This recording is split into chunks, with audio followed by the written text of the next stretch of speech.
Hello, अस्सलाम वालेकुम। आज की वीडियो स्पेशली लड़कियों के लिए है और आज की वीडियो का जो रीज़न है वो बहुत मेरे हिसाब से फ़नी है कि जो मैं आज की वीडियो बना रही हूँ वो इसलिए बना रही हूँ क्योंकि किसी ने मेरी वीडियो पे कमेंट किया है। ये कहा है किसी मर्द हज़रात ने कि ये लड़कियों को बहुत ज़्यादा चालाक बना रही हैं। तो मुझे तो एक्चुअली ये कमेंट थोड़ा-सा अच्छा लगा। ऑफेंड होना तो मुझे ऑफेंड ही चाहिए था, पर मुझे कॉम्प्लीमेंट लगा क्योंकि अगर मैं लड़कियों को चालाक बना के उनको सेल्फ अवेयर कर रही हूँ, उनको अपने राइट्स के बारे में जो कि उनको पता होना चाहिए, उनको नहीं पता, उनको बता रही हूँ कि भई तुम्हारे बेसिक लीगल राइट्स हैं, उससे अगर अ, मर्द ट्रिगर हो रहे हैं और उनको लग रहा है कि मैं गलत कर रही हूँ, तो I honestly would take it as a compliment. Why? Because मैंने अपनी ज़िंदगी में बहुत सी औरतों को, स्पेशली अपनी अम्मी को देखा है कि वो उन्होंने अपनी ज़िंदगी अच्छी नहीं गुज़ारी, उन्होंने अपनी ज़िंदगी जी नहीं, क्योंकि उनको सिर्फ़ उनको आधे टाइम उनको यही नहीं पता था कि उनके राइट्स क्या हैं, और सेकेंडली उनको सिर्फ़ बहुत ज़्यादा सोसाइटी का डर था। तो अगर हम इस तरह की डिस्कशंस ओपनली नहीं करेंगे, तो वो सोसाइटी का डर जो है, और जो कि होना भी नहीं चाहिए, वो वहीं का वहीं रहेगा। तो मैं ये कॉन्वर्सेशंस इसलिए करती हूँ बिकॉज़ मुझे ये लगता है कि हम औरतें जब तक इसके बारे में बात नहीं करेंगी, तो हम इतनी सारी चीज़ों को नॉर्मलाइज़ किस तरह करेंगे और हम बाकी लड़कियों को इसके बारे में करेज किस तरह देंगे। तो आई होप कि इवन जो मर्द हैं हमारी सोसाइटी में उस चीज़ को अंडरस्टैंड करें कि it is difficult for a woman to live in this society. It is extremely difficult. मुझे पता है कि अब आप लोग बहुत ज़्यादा आवाज़ सुनते हैं औरतों से, और नॉर्मली आप लोगों को ये चीज़ बुरी लगती है। क्यों लगती है बुरी? आप लोगों को ये बुरा लगना ही एक बहुत बड़ा क्वेश्चन मार्क है। अगर कोई अपने सिर्फ़ राइट्स के बारे में किसी को बता ही रहा है, तो इसमें आपको क्यों बुरा लगता है? इसलिए बुरा लगता है बिकॉज़ हम इतने यूज़्ड टू हैं कि हमारी औरतें जो हैं वो दब-दब के रहें, सहें चीज़ों को, आगे से आवाज़ ना उठाएँ और बस इसी तरह सोसाइटी चलेगी। क्योंकि अगर वो उठाएँगी और अगर वो क्वेश्चन भी कर लें चीज़ों के बारे में, तो बहुत से लोग इस चीज़ को बर्दाश्त नहीं करते। तो इसके बारे में आप सोचें कि क्यों ऐसा कि हमारी सोसाइटी में लड़कियों को इतना दबाया क्यों जाता है? What is the reason? सिर्फ़ इसके बारे में आज आपने ये सोचना है। आज की वीडियो का टॉपिक बेसिकली है उन लड़कियों के लिए जिन्होंने मुझे मैसेजेस किए और पूछा है कि आप भी हमें ये बताएं कि अगर हमने अपनी ज़िंदगी में कोई लाइफ पार्टनर चूज़ करना है, तो हम किस तरह का लाइफ पार्टनर चूज़ करें, और कौन सा ऐसा लाइफ पार्टनर होगा जिसके साथ हमारी लॉन्ग लास्टिंग हैप्पी मैरिज रहेगी। तो I am not a Guru, but मुझे ये लगता है कि कुछ चीज़ें हैं जिसके बारे में बात ज़रूर मैं करना चाहती हूँ, बिकॉज़ मुझे ये पता है कि बहुत सी आप बच्चियाँ जो हैं जो मुझे फॉलो करती हैं, मुझे एज अ बड़ी बहन देखती हैं, एंड मैं इस चीज़ का बहुत बहुत ज़्यादा उसको एक रिस्पॉन्सिबिलिटी समझती हूँ कि मैं जितना आपकी थिंकिंग में हेल्प कर सकती हूँ, क्योंकि मुझे लगता है पाकिस्तान की लड़कियां स्पेशली बहुत पीछे हैं, बहुत ज़्यादा पीछे हैं। लाइक इतना सैडली पीछे है कि मुझे कभी-कभार ऐसा लगता है कि वो अपने साथ ही बहुत दफ़ा गलत कर जाती हैं, और जब उनको कुछ चीज़ों के बारे में सिर्फ थोड़ी-सी बात भी की जाए, तो उनको समझ भी अच्छे से आती है। तो मैं इसलिए चाहती हूँ कि मैं आज कुछ चीज़ों के बारे में बात करूँ, सिर्फ़ उनकी क्वालिटीज़ के बारे में नहीं कि आप पार्टनर जो चूज़ कर रहे हैं, उनकी कैसी क्वालिटीज़ होनी चाहिए, बल्कि इस बारे में भी बात करनी बहुत ज़रूरी है कि आप मतलब लड़कियाँ क्या गलतियाँ कर जाती हैं, जो बहुत ज़्यादा आई बिलीव के मतलब सामने दिख रही होती हैं बट इग्नोर कर जाती हैं, ठीक है? तो आज हम इसके बारे में बात करेंगे। तो सबसे पहले जो मैं बात करती हूँ वो ये है कि बहुत दफ़ा मुझे ये कमेंट्स या कॉम्प्लीमेंट आता है कि आप बहुत लकी हैं कि आपको इतने अच्छे हस्बैंड मिल गए, वो आपको काम करने देते हैं, आप बहुत लकी हैं आपके इन-लॉज़ अच्छे हैं, वो ये करने देते हैं। और मैं हमेशा यही सोचती हूँ कि अम, इतनी सिर्फ लक पे मैं बात नहीं कर सकती, बिकॉज़ मैंने बहुत सोच समझ के अपनी ज़िंदगी का ये बहुत बड़ा डिसीजन लिया था। बिकॉज़ मुझे ये बात पता है कि एक इंसान आपकी पूरी ज़िंदगी खराब कर सकता है और एक इंसान आपको फुली स्ट्रॉन्ग बना सकता है, क्योंकि आपके साथ अगर एक अच्छा इंसान हो, आपका कंपेनियन, तो आपको दुनिया में जो चल रहा है, जो आपको कोई कुछ कह रहा है, जो आपके अगेंस्ट आपको कोई फर्क नहीं पड़ता, because you need that one life companion with you. So बहुत से लोग लकी नहीं होते, स्पेशली मेरे केस में भी इट वॉजंट जस्ट लक। मैंने बहुत ज़्यादा सोच समझ के हर चीज़ को एनालाइज करके, हर चीज़ को ऑब्जर्व करके कि क्या चीज़ें हैं जिनके साथ मैं रह सकती हूँ और क्या ऐसी चीज़ें जिनको मैं बिल्कुल टॉलरेट नहीं कर सकती, उन सब की मैंने इवन लिस्ट बनाई थी और प्रॉपर डिस्कशन की थी बहुत से, कि जो चीज़ें मुझे चेंज करवानी थी कि ये चेंज हो सकती है या नहीं। तो that is the first point जिसके बारे में बात करना चाहती हूँ। देखिए, लाइफ इज कॉम्प्रोमाइज, ठीक है, I understand this is the most, life is compromise, but सबसे जो बहुत ज्यादा ओवर यूज सेंटेंस जो हमारे बड़े कहते हैं कि शादी भी कॉम्प्रोमाइज है, I disagree with it completely, ठीक है। तो मेरा पहला पॉइंट ये है कि आपने अपने पार्टनर में, ये देखें, कोई परफेक्ट नहीं होता, नोबडी इज परफेक्ट, ठीक है, और there is also nothing as unconditional love, ऐसा भी कुछ नहीं होता, ठीक है। आपने सबसे पहले, जब आप अपना पार्टनर चूज कर रहे हैं, आपने क्वालिटीज बहुत अच्छे से ऑब्जर्व करनी है, और फिर क्वालिटीज में आपने बनाना है एक निगोशिएबल और एक नॉन निगोशिएबल क्वालिटी। इसका मतलब ये है कि कौन सी चीज़ों पे आप थोड़ा बहुत निगोशिएट कर लोगे अपनी ज़िंदगी में, और कौन सी ऐसी चीज़ें हैं जिस पे आप बिल्कुल बर्दाश्त नहीं कर सकते। फॉर एग्जाम्पल, मेरी निगोशिएबल चीज़ें मैं आप अपनी एग्जांपल्स देती हूँ। मोहद, जो हु इज़ माय हस्बैंड, वो बहुत ही likes to wake up very late, ठीक है, एंड मैं हमेशा से बहुत सुबह को उठ के काम जल्दी जल्दी ख़त्म करने वाली रही हूँ।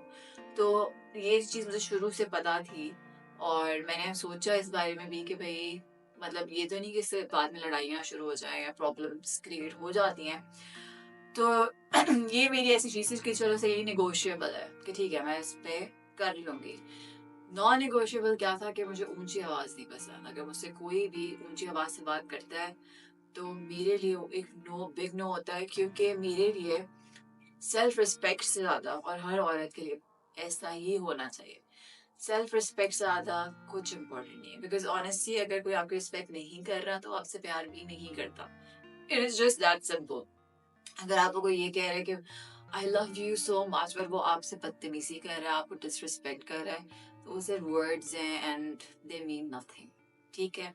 तो नंबर वन, अपनी लिस्ट बनाएं, एंड जो, अगर वो आपको लगता है कि जो आपकी नॉन निगोशिएबल्स हैं, कि रिस्पेक्ट हो गई, उसमें आपकी फैमिली की रिस्पेक्ट आ गई, आप अगर काम करना चाहते हो उस पे कोई बात है, मना करने वाली बात है, या आपका कोई सर्टेन लाइफस्टाइल है और आप नहीं उस पर कॉम्प्रोमाइज करना चाहते, अगर उन चीज़ों पे बात आ रही है, तो आप, मैं तो कहूँगी कि आप इस तरह के रिलेशनशिप में नहीं जाओ। इसके बारे में आपने बहुत अच्छे से सोचना है, बिकॉज जैसे मैंने कहा कि कुछ चीज़ें होती हैं कि आप कॉम्प्रोमाइज कर लेते हो, बट कुछ चीज़ें होनी चाहिए जिसपे आपको शुरू से पता होना चाहिए कि इसका मतलब ये नहीं कि आप अपने आप को अच्छे से जानो।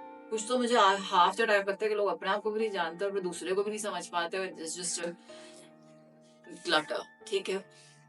नंबर वन चीज तो ये हो गई, ठीक है। अच्छा, नंबर टू चीज, नंबर टू पे जो मुझे लगता है सबसे इम्पोर्टेंट चीज ये है कि प्लीज अपने दिल से ना सोचें, ठीक है।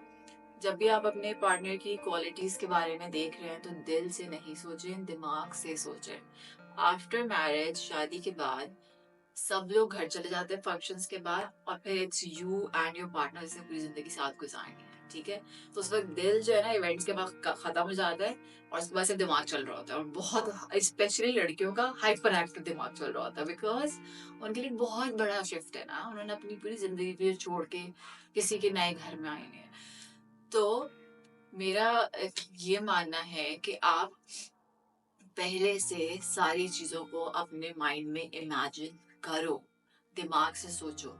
ये नहीं सोचो कि अच्छा शादी का इवेंट होगा तो वो ऐसा दिखेगा वैसा दिखेगा, नो।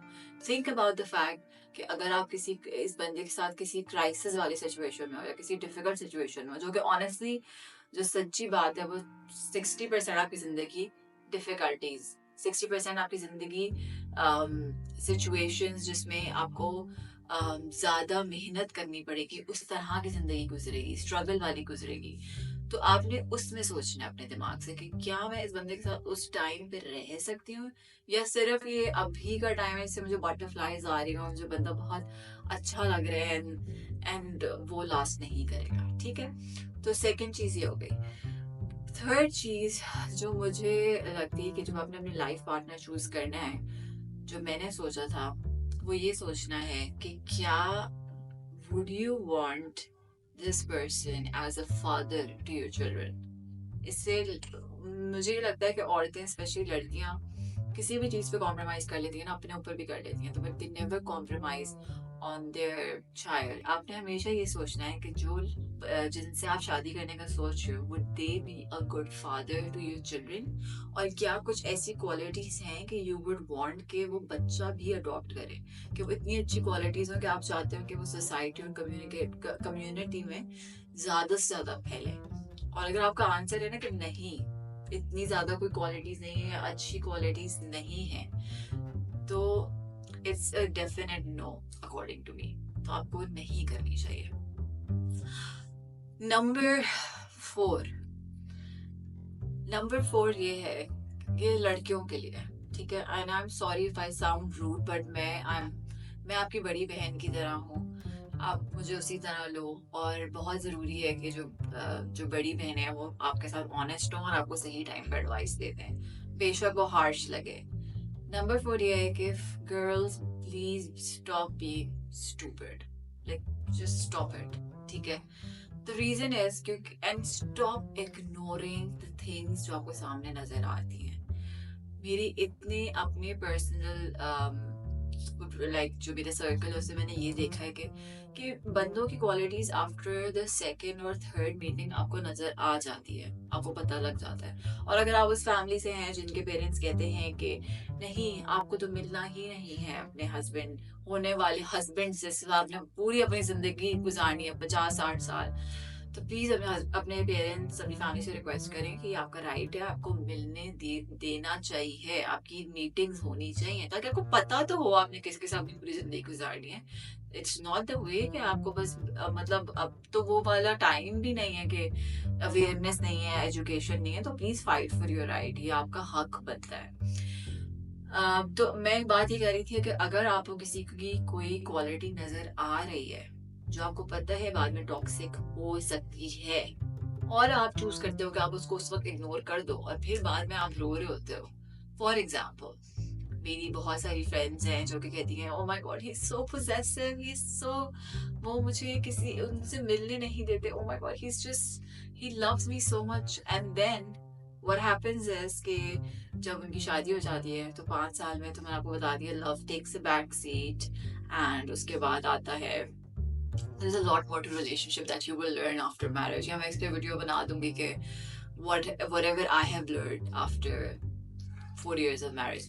तो फिर लड़कियों को होता है कि उनकी कोई इंपॉर्टेंट बिजनेस मीटिंग है या उनका कोई इंपॉर्टेंट वर्क रिलेशनशिप है, और फिर उस पे पोजेसिवनेस आती है बाहर, and then the girls realise कि तो मेरे ड्रीम्स को नहीं सपोर्ट कर रहे, ये तो गलत है, ये तो मतलब जो चीज नहीं भी होनी चाहिए, जो बंदा सही भी है, जो नॉर्मल भी है, उससे भी नहीं मिला दिया जा रहा।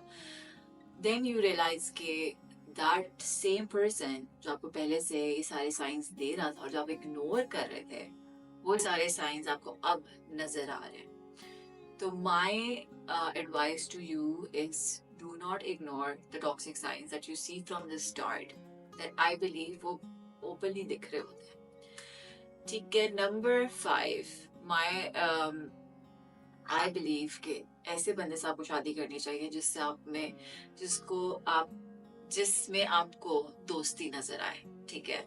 बिकॉज आई बिलीव कि शादी के बाद जो दोस्ती आपके अपने हस्बैंड से होती है ना, वो किसी से इस दुनिया में नहीं हो सकती, and it is the most fun, the most transparent and the most reassuring friendship that you will ever have. तो हमेशा दोस्ती देखें, और दोस्ती में आप बहुत सारी चीजें में इंसान जो है वैसे ही कर लेता है, दूसरे बंदे के लिए। Number 6 and the most important that I believe is, the person should be very very respectful. उसको बात करने की तमीज़ होनी चाहिए। अगर उसको नहीं है तो बाद में आप बहुत रिग्रेट करोगे अपने डिसीजन को। ठीक है? नंबर 7, ये जो पॉइंट है ना कि वो आपके ड्रीम्स और उसको सपोर्ट करता हो, ये कोई पॉइंट होना ही नहीं चाहिए। ये तो मतलब जैसे कहते हैं ना बेसिक ह्यूमन राइट है भाई। Like please stop glorifying this.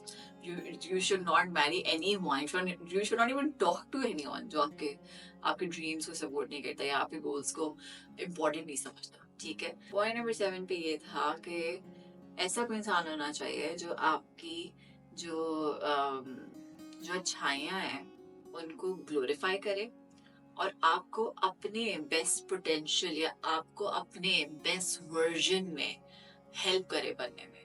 I believe that is the most important thing. ठीक है? और बाकी जो चीजें हैं वो तो आपको पता ही है कि भाई जज नहीं करना चाहिए। और क्या इम्पोर्टेंट चीजें, ये मुझे लगता है 7 मोस्ट फंडामेंटल मेरे हिसाब से इम्पोर्टेंट है। तो ये कुछ क्वालिटीज थी जो मेरे हिसाब से आपके लाइफ पार्टनर में जरूर होनी चाहिए, और कुछ ऐसी चीजें जो कि आपको भी जरूर सोचनी चाहिए बिफोर यू गेट मैरिड। तो रिमेम्बर कि सिर्फ दिल से नहीं सोचना, दिमाग से भी सोचना बहुत बहुत क्रूशली इम्पोर्टेंट है। आफ्टर मैरिज दिल बैक सीट जरूर ले लेगा। ठीक है? तो दिमाग को अंडर एस्टिमेट नहीं करना आपने। एंड इस तरह की अगर टॉपिक्स आप चाहते हो कि मैं वीडियो बनाऊं, बिकॉज आई बिलीव कि इस तरह की चीज़ों के बारे में बहुत कम गाइडेंस है। कुछ कुछ के पेरेंट्स भी इसके बारे में बात नहीं करते, बड़े भी बात नहीं करते, एंड जिसकी वजह से बहुत सी लड़कियां आई फील के कुछ ना कुछ छोटी छोटी गलतियां ही कर जाती हैं, तो और फिर पूरी ज़िंदगी उसकी प्राइस पे करती हैं।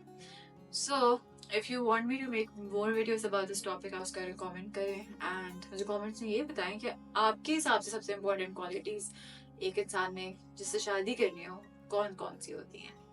Till then, I'll see you in my next video. Inshallah, Allah Hafiz.